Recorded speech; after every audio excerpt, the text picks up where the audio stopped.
One way to go about animating organic meshes that are all seamless meshes is to place bones inside the mesh, and when you move the bones it will deform the geometry. So I thought we could take a look at taking this item, this character, and putting a basic bone structure in it, so we could see the process of rigging or placing bones in this character. So I already have it loaded up into layout. But one thing that we might think about doing, it's not always a requirement, but one thing that helps when you're rigging is if you use weight maps to isolate points on the geometry to attach them to certain bones. So I'm going to switch over to weight shade, and I'm going to zoom in, and I'm going to start creating some weight maps. So I'm going to start by selecting the head and neck area, and I'm actually going to expand my selection down a little bit. Okay, and I'm going to create a new weight map, and I'm going to call this head, and we'll give it a 100% weight map. Okay, and all I'm doing is, because, and especially on most of the characters I like to make, the head is quite big, and what I'm worried about is that when I go and put a bone in the head and a bone in the shoulder bone might start pulling a little bit here, or the head bone might start pulling a little bit here. So I'm just going to isolate it with this weight map. Okay, so now I'm going to create just a real quick weight map of something like this. Come down here,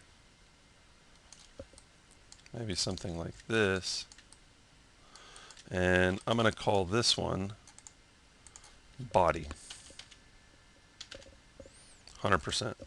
Okay, I'm just doing it in nice big chunks so we can just use it when we need it. You don't have to use weight maps all the time. Okay, and then instead of doing the legs all as one, see how close the feet are? The feet are really close together. And the problem with that is that if I throw some bones in here, well, these 2 points might get confused and think that they belong to both bones. So I'm just going to grab this foot and expand my selection. And instead of stopping right at the middle point, I'm actually going to cross over. Okay, I like a little bit of bleed through. So I'm going to set this weight map and have this set up as left leg, 100%. Okay, and then I'm going to set this leg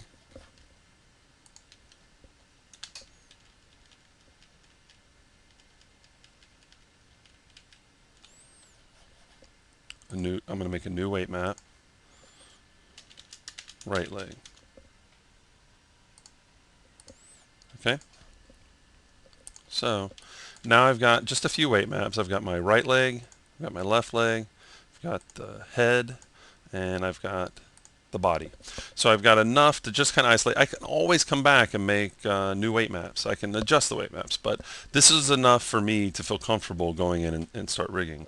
So I'm going to send this over. I'm going to synchronize it to layout. Okay, and now I'm ready to start setting up the bones. Now, one of the things I like to do in layout whenever I'm in the rigging stage is I don't need a camera or a light for rigging. So I'm going to come over to the scene editor and turn those off, lock them so I can't accidentally select them. That also allows me to hit A to fit to window. Okay? Can't do that with the bones and the camera and the lights in there, because it'll fit to window to everything in the scene. So I like to just quickly work this way. Now, one of the other things we need to know is that the object, if I go over to properties, it's a subpatch object, and I'm going to change the display level to 1 just for rigging purposes. If you notice, it's still going to render at 3, and I like to animate with it at 1 as well, but you can always turn it back to 3 after you finish rigging, or just keep it at 3, but I'll kind of explain why I like it at 1. The subdivision order, I want it to be last. I want it to be after bones and if I apply any dynamics or anything, so I'm just going to set that to last. I'll get better deformations this way. It won't freeze the object and then try and deform it. It will wait until after all the different displacements. Okay, so I'm going to switch to front face, and front face. And for my perspective view, I'm going to turn bone X-ray on so that I can see the bones right on top of the geometry. Okay. Now, one thing that we need to know, now I am kind of cheating on this in that I usually like to have my characters facing down the positive Z just in case if I'm going to apply any motion modifiers, but if you have no plan on doing any targeting or motion modifiers, you're fine having it face down the negative Z. But just know, most of the time you want it facing down the positive Z when you do your rigs. Okay, but the other thing to keep in mind is depending on what window you draw in will determine the pitch. So what I'm going to do is come over to my setup tab, draw bones, and I'm going to draw a bone in this window, okay, and then I'm going to draw a bone in this window. Okay, so look at what direction. Let me go to Y for rotate. Look at the direction of the pitch here and look at the direction of the pitch here. So depending on what axis you draw in, what window you draw in, will determine the pitch. So it's kind of important to know which window you're drawing in to get the setup that you want. Okay, I'm going to go ahead and clear those and come over to this window right here, the side window. And I'm going to start drawing kind of like a little spine setup. So I'm going to come over to setup. Now, the difference between draw bones and draw child bones is that draw bones is going to draw independent bones. They won't be connected to each other. They'll be parented to the base mesh, but they're not going to be connected to themselves. I like to use draw child bones. The first bone that you draw is actually a parent bone, and then the next one will be connected. Okay? It's very similar to working with skelegons in Modeler. Okay? So I'm just going to draw couple bones up the spine. I'm kind of curving them. You can keep them straight if you want, but I'm kind of curving them with the mesh. And then I'm going to bring the neck bone, and then I'll just do a big bone for the head. So that if I ever turn off the mesh and just see the bones, I can see this giant bone pointing forward, and I know that that's the front of the head. It's just something that I like to do, but it's not a necessary thing. Okay, and I'm going to go ahead and commit to that. See with bone X-rays on, bone X-ray on, we can see the bones right through the mesh. Now they're not turned on right now, but that's okay. And one of the things that I should really do, but I'm going to save, I'm not going to do for this video, is you should really name the bones. The only reason I'm not naming the bones is just to save time on the video so that you don't have to see me and my slow typing. But you should really name the bones, and I would probably name this first bone COG, or center of gravity, or root. Something that says that this is kind of like the base bone, and then you've got spine, neck, and head. Okay, so and remember, this is kind of blocky. The character is kind of blocky because we lowered the subpatch level. It's just easier to work with, and then we can always raise it back when needed. Okay, so now that I have this set up, I'm going to go ahead and draw some arm bones. Now, I'm not going to draw them in the side view first. It would be kind of hard to place them, but I can draw them either in the top view or the front view. But let's go ahead. I'm going to pick the front view to work with. So I'm going to come over here. I like using all 4 of my windows whenever I'm doing this, but you can work whichever way works best for you. I'm going to select this bone right here, and I'm going to draw a child bone off of it. Okay, kind of like a little clavicle there. And then I like to have a little shoulder bone. It's not necessary, but I like to have a little shoulder bone. And there's different ways of setting up a shoulder bone, but for right now, I'm just going to set up a little shoulder bone there. And then I'm going to create the upper arm, the lower arm, and for right now, instead of creating all the bones for the hand, I'm just going to draw it. This is just an introduction to bones, so you don't need to see me drawing all the little bones. Maybe we'll do that in the future. Okay, so now that I have this, I'm going to go ahead and turn bones on. So under setup, bones, I'm going to activate the bones. Okay. Now I noticed that I didn't get the bones right down the arm, but that's okay because we can fix that. But I just want to test this out. I'm going to grab the upper arm bone and I'm going to rotate it. Okay. See how it's pulling on the hair a little bit? It's also collapsing in the chest, but we can fix that. So it's pulling on the hair a little bit, and that's where we're going to use that weight map. The other thing is that I want to have it so that my pitch is what's rotating. So there's some things that we need to adjust. Well, we don't need to, but I want to adjust just to clean up the rig a little bit, and it'll also allow us to look at some tools. So I want to first start by having it so that my pitch is where my heading is for the most part. So I'm going to grab its parent, and I'm going to come over to bone twist, and I actually need to zoom in because it's such a small little bone.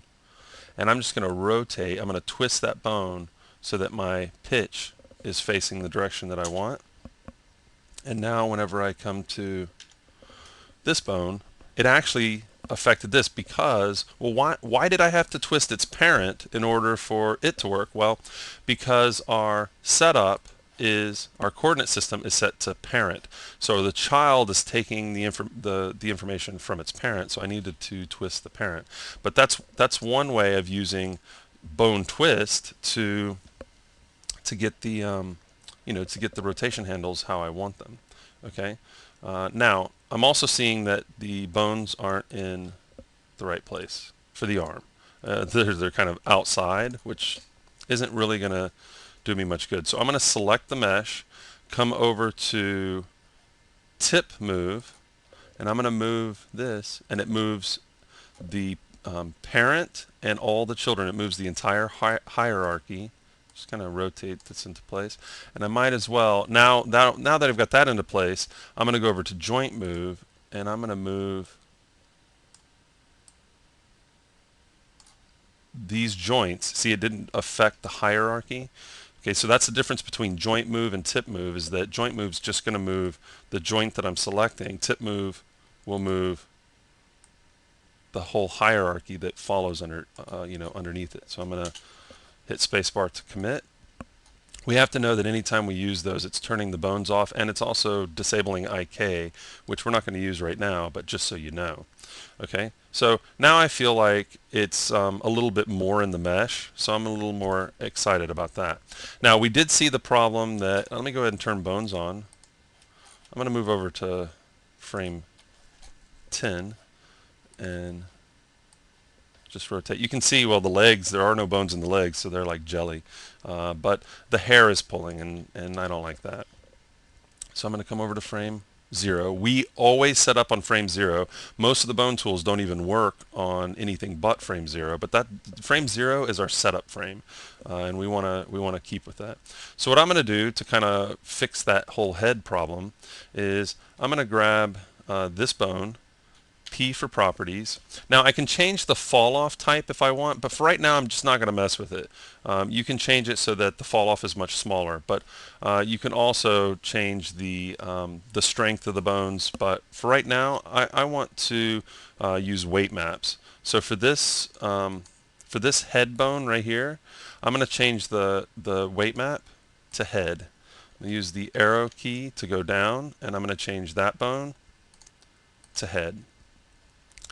If you don't put a weight map, it's just going to use its fall off. I'm going to just try that with some of these. For this bone, I'm going to set it to body, body, and body. Remember, the body weight map was this whole area right here. So with those selected, I'm going to come over to frame 10. I just use 10 usually as my test frame. Look at that. So I'm not affecting the head, and the head bones aren't affecting the arms, so I get a much better setup. Now, That other arm needs work, but we're not there yet. Well, actually, let's go ahead and get there. I'm going to undo, come over to frame 0. I'm going to select this bone right here, and I'm going to come over to mirror hierarchy. Now, I don't have any goals or any targets, and I want to mirror across the X. Now, I don't have any names, so right now I'm just going to click none. But say you had left, I could say, I want to say everywhere that it says left or LT, I want to replace it with RT, okay, for right. But right now I'm just going to set none, okay, and look at that. I only had to build one set one arm setup, and the other arm setup is set up for me. So let's turn on bones, go over to frame 10, and I'm gonna rotate this and see the other arm's not affected. But now what is affected is the chest. Look at the chest, it's just caving in. There's no support structure. There should be a rib cage there. So one thing that we could do, well, we know how to set up a weight map, so we could set up a weight map, but actually I don't want to set up a weight map. What I want to do is I'm going to take this bone right here, and I'm going to use bone split. See, it says I need to be on frame 0, so I'm going to come back over to frame 0, and I'm going to use bone split, and I can split it into as many bones as I want, but I'm going to split it into just 2, and I'm going to take this selected bone, go over to draw child bone, and I'm going to draw a bone that sticks out, kind of representing where the rib cage would be. Now I'm going to stick it out a little bit because I can always adjust that. Okay, commit to that, turn bones on, and now I'm going to go over to frame 10 and rotate the arm down. See how the chest isn't caving in? That's pretty cool. That's called the hold bone. Okay, so I'm putting the arm down. Now one thing that I can do, which can be very useful, is to select this bone, come over to get a good angle on this, come over to bone properties and change my rest length to see how much give do I want it to have, right? So I want it to have about that much give. I can also take this bone if I wanted to and lower its strength. See how it's affecting the mesh by lowering its strength? Okay. But I'm just going to set that back up at 100. I can take this bone and increase its strength if I want. I can take this bone and increase its strength if I want. Okay, so I can also change my fall off type up here. I'm going to change these back to 100. I usually don't like going over 100, but I wanted to show you that you can. I can also change my fall off type if I want to. I can have it affect less of an area, or I can have it affect more of an area. Okay, and so let's say that we've got our hold bone in place. Okay, and I kind of want to adjust my shoulder placement a little bit, so I'm actually going to do that. I'll try not to get too picky because I just want to kind of introduce you to this, but it's kind of my nature. So I'm going to select this mesh, go over to joint move, and I'm going to adjust the placement of my shoulder a little bit. Maybe something like this. Okay, and bones on. And now when I take this, let's see what it does. Much better. I get more. Look at the shape of my shoulder area. It's much nicer. Okay, so I'm going to go with that. I can adjust the other side too, but let's just add a quick set of legs so that we can have a basic rig, and we'll wrap on this. So I'm going to zoom out. Actually, let's just use this window. Now, when I go to start drawing new bones, I need to select my object. That's where I want to put the bones in. And so I'm going to come over to draw bones, because this time I don't want them connected to any of the other bones. And I'm going to draw a little hip bone. Go over to draw child bones, and I'm going to draw the thigh bone. I'm going to have a slight bend in my leg, and when you see how to set up IK, you'll see that a little slight bend goes a long way. So I'm going to have my lower leg, I'm going to have a little ankle bone, and then I'll have foot and toe. Okay. By drawing them in the side view, again, I controlled which direction pitch would be, which is important. Now I drew them in the side view, and that means that my bones are running right down the center, which I don't want. So I'm going to move them. So I'm just going to go T for move, and I'm going to move it into place, say something like this. Okay. Now the thing to know is when you move a bone, yeah, you can keyframe it and it's there, but it doesn't think that it's really there. So what I'm going to do is I'm going to show you the error, and then we'll see how to fix it. So I'm going to go ahead and turn the bones on.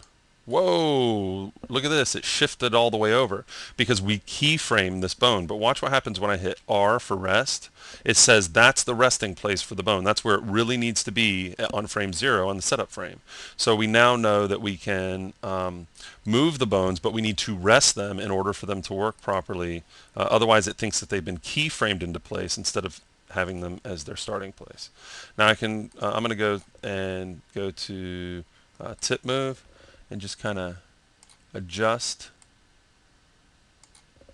The lower part was sticking out, so I adjusted it with tip move. I'm going to grab the top hip bone, go over to mirror hierarchy because I want to mirror that bone and all of the hierarchy underneath it, and click OK. And so now I have everything I need to get going. Now, what I can also do is parent these two bones to the cog, to the center of gravity, or to the root, and work that way. Oh, one more thing, and then we'll wrap up on this. Is now if I go and select this bone and rotate it, see how it's pulling on the other leg? Not really realistic. I'm not really digging that.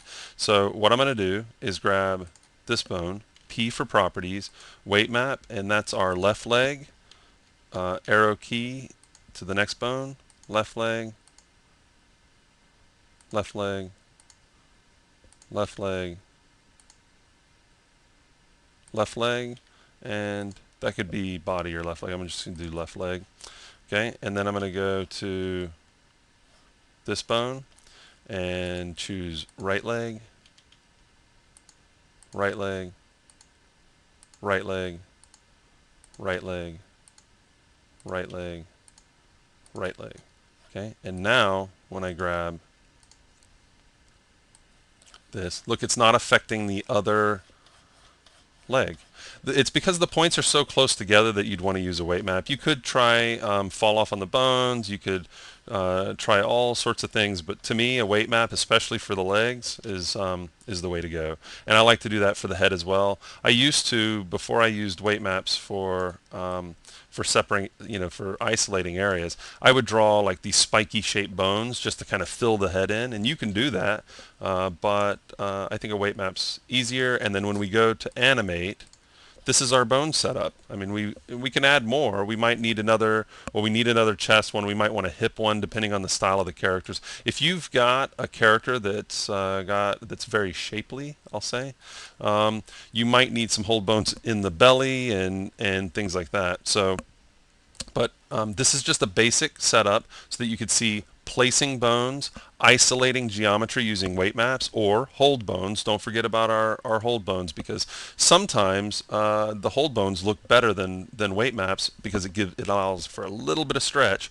but we can still hold the geometry how we need to hold it. So we took also don't forget about some of the other bone tools. Like we were able to fix the rotation handles the way we wanted them for the using bone twist. We could move the entire hierarchy of a setup using tip move. We could use joint move to just affect the joint between two bones, and we could split bones using bone split, and we mirror hierarchy. That's how we were able to make one arm, mirror it over, take one leg and mirror it over.